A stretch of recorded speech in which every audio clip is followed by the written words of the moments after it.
يا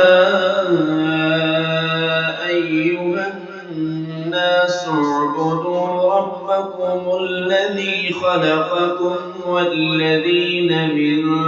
قبلكم لعلكم تتقون الذي جعل لكم الأرض فراشا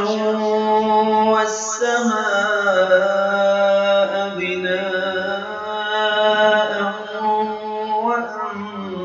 وأنزل من السماء ماء فأخرج به من الثمرات رزقا لكم فلا تجعلوا لله أندادا وأنتم تعلمون وإن كنتم في ريب مما نزلنا على عبدنا فأتوا بسورة من مثله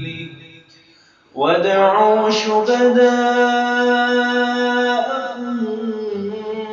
من دون الله إن كنتم صادقين فإن لم تفعلوا ولن تفعلوا فاتقوا النار التي وقودها الناس والحجارة أعدت للكافرين وبشر الذين آمنوا وعملوا الصالحات أن لهم جنات تجري من تحتها الأنهار كلما رزقوا منها من ثمرة رزقا قالوا هذا الذي رزقنا من قبل وأتوا به متشابها ولهم فيها أزواج مطهرة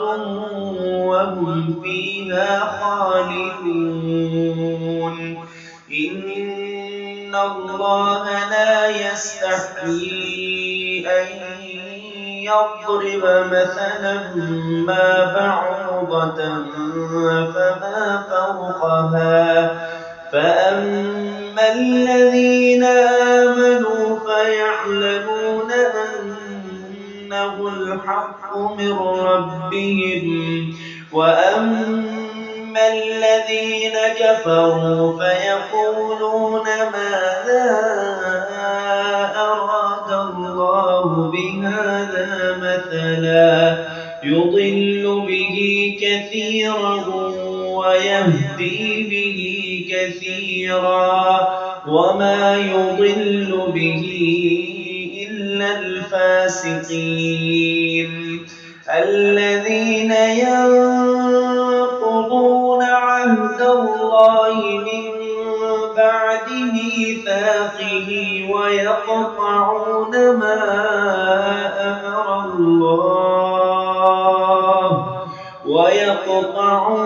ما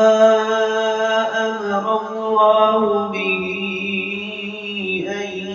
يوصل ويفسدون في الأرض أولئك هم الخاسرون كيف تكفرون بالله وكنتم أمواتا فأحياكم ثم يميتكم ثم يحييكم ثم إليه ترجعون هو الذي خلق لكم ما في الأرض جميعا ثم استوى إلى السماء فسواهن سبع سماوات وهو بكل شيء عليم